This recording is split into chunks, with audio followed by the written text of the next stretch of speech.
we're here with a man that really needs no introduction. This is Julián Díaz of Dufry, the CEO. Thank you for joining us today. Thank you for giving up your time. I know it's very precious these days. Welcome. It's a great pleasure. Thank you very much for having me in this obviously important communication tool to the industry. Thank you.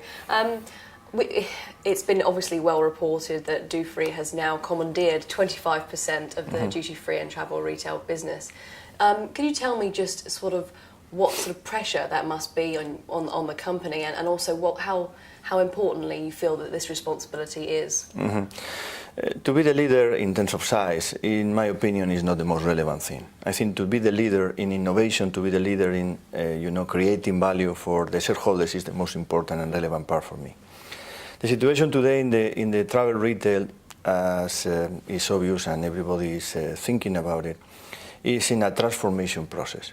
The transformation mood is something that in the past we could think about it. Today the problem is everything is very fast, and technology is creating this gap between the reaction and interaction and the opportunity to do the things in a different way.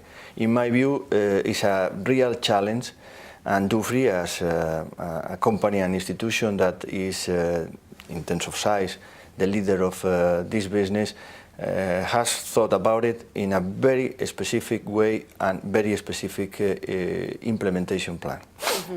I know that obviously you're very much in favour of consolidation, and so much so that you would even encourage it of the supplier sector as well, not just obviously on the operators.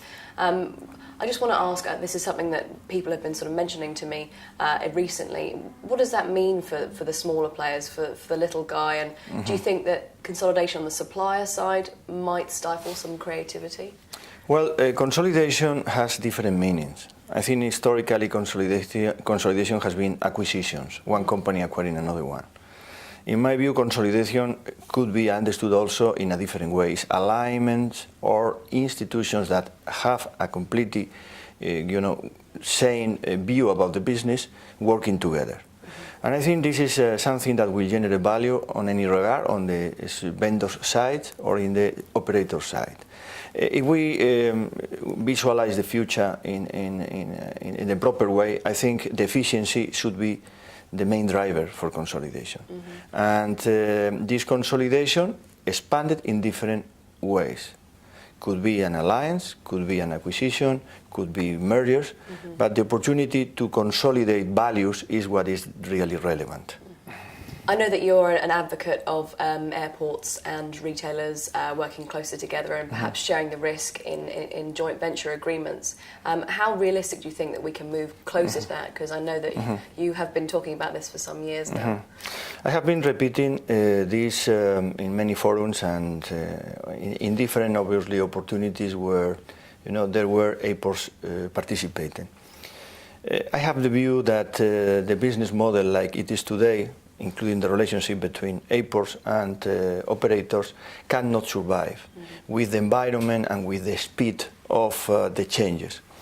If we don't realize that we need to compete with internet online, with many other technological approaches that we are facing today, the business will collapse. I think the model where you are only concentrated in minimum per passenger, minimum MAG guarantee, minimum rent is not going to survive. But it's not a risk allocation. I think the risk is fine. We are business oriented partners and we understand what risk is about. But if you need to compete with global trends in different alternative channels to travel retail, we need to really accelerate the changes. Because what we are talking here, and I don't want to sound here pessimistic, I am totally the opposite. I think we have many advantages in the business, is we need to change the way we relate each other. Starting with the airports, continuing with the airlines, that historically we have not in the travel retail business, very focused, and they were not very focused on us, but really they are driven, the main aspect of the business is the passengers, the customers, the travel agencies, and the suppliers. And what I advocate is this collaboration is now critical in order to sustain the model. What is the model? It's a growth strategy, consolidation strategy, digitalization strategy.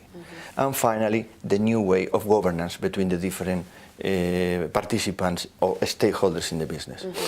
And being such a big player in this industry, perhaps it could be in your control, or maybe you have the power to actually forge this going forward. I mean, I guess you have to admit that you have a big part to play in this new relationship that we want to forge. Speaking of other relationships with other stakeholders, there's been lots of talk again over the years about the role that airlines can play in all of this, and with the very valuable data that they have. Again, are you getting any closer to partnering with airlines? Do you know how we solve that problem? Well, one of the things, and probably the most important thing, is operators as obviously the center of this new future business model should generate value for all the stakeholders. You know, I am not naive. Here we are not discussing that, you know, the value should move from one stakeholder to the other stakeholder. What I am defending is all the stakeholders together should grow up the business in a way that we are going to be benefit. Historically, with airlines, we have not been able to really, you know, provide them with a value proposition that, you know, convince these institutions to participate in the model. I think now we are obviously in this moment of the business where we need to do it. We need to create this value proposition in three different areas.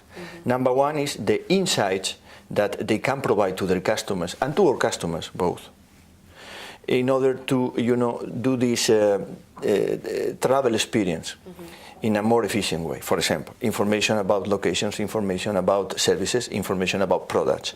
The second one is there is obviously a clear model today where, you know, in-flight sales is going to be impacted by technology.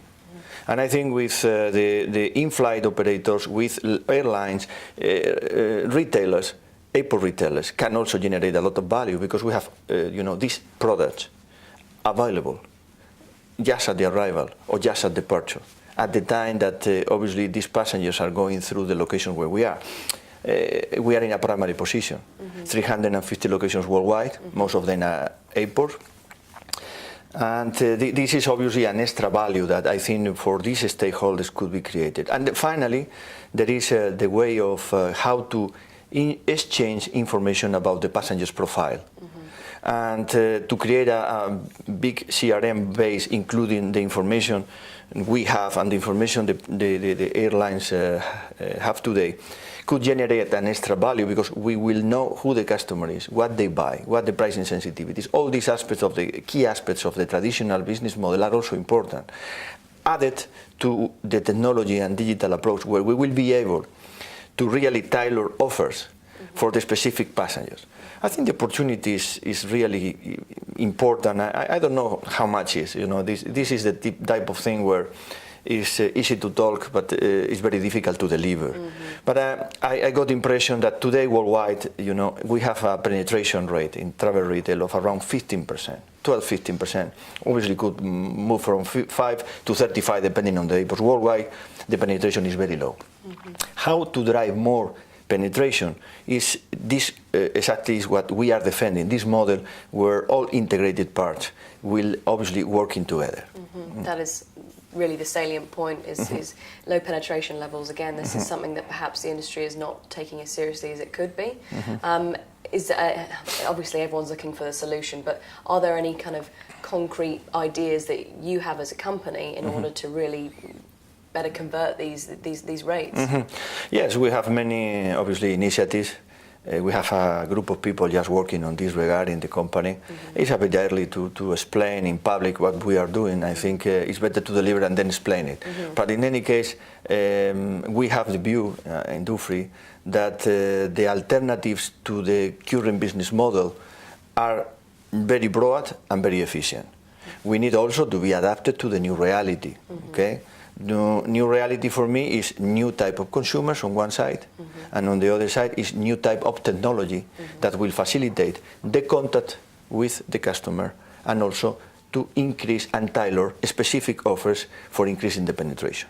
Where and how? And obviously the most obvious thing is within the airport, but there are other key point contacts where we need to really work up. It could be the travel agencies, could be the airlines, or could be, a post-sales through applications in order to really integrate the information from the vendors. That obviously is general trend. I cannot be specific, but it's a way of obviously explaining that there are alternatives to the business model we have today. I want to talk a bit about technology and the improvements and what that might mean for the industry, because some of the technology coming through might not, I think, necessarily be the best thing. I mean, the idea that we have an app to compare prices, for instance, that surely must be set alarm bells off for you. Maybe not in the actual idea of it, but the execution of it needs some real thought behind it. What's your view on these sort of price comparison apps? Well, obviously, I got the impression that first it's very difficult. Because to provide and collect information worldwide about specific businesses is going to be very expensive. Okay. First of all is the access to the information, and secondly is obviously the relationship between the information and the travelers. Okay. Again, I am very concerned about that. The misinterpretation about the information could create even worse impact than the reality. Because to maintain and sustain a business model with this type of information is not easy. It's very difficult. But we have also the opportunity to use these technologies through applications, our own applications, for really explaining the customer where is the value to be delivered. And the value to be delivered, in my view, is not only the price saving. And this is the difference. Because if we are not able to provide an extra value on top of the price savings, the business will be impacted. And this extra service cannot be provided for anybody else than the operators.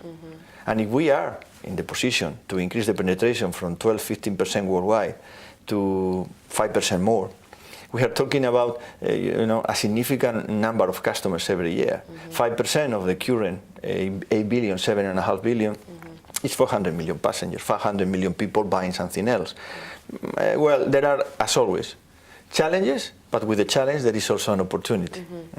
So I would agree with you there. Sometimes when there's more restrictions, more creative results can occur. Staying, I guess, on technology and creating more convenience for customers, pre-order and home delivery. I mean, what's your view on how important and how often these services are actually taken up? What's your view on that? Now, we have different tests, and I confirm that it's a service that passengers like. Is this pre-order or home delivery? Both. We have pre-order and home delivery. We have both. As you know, travel retail duty-free cannot be delivered at home. It's a traveler's regime. The passengers have to carry on. It's duty-paid merchandise. But in any case, it's merchandise that is sold in airport environments. This type of service is something obvious. I am not talking about that because everybody thinks that this is a way of expanding the business. It's a part of a business, yes, I agree. But I am talking about these extra services that should be provided in the travel supply chain and also in the locations where we have the shops. Differentiate the service could be through the shop, through the relationship with the different stakeholders, and through the type of products we are going to sell. That, those are areas where we need to accelerate the implementation of initiatives for avoiding this conversation about the price or the savings or whatever. I think the conversation here is clear. There is a current business model that still is valid. I am not talking about that we need to destroy what the values of the business are. What I am talking about is what is the value we can add with the different technology and with, the most important thing, the new alignment of interest of all the stakeholders in order to really drive more sales and more business. I am not naive. Here is not, nobody's going to buy a product if it's 30% or 10% or whatever more expensive. What I say is the value proposition cannot be relied only in price savings. And I think this is a reality that we need to really understand. Well, thank you for your time here today, Julián. It's greatly appreciated. Great pleasure.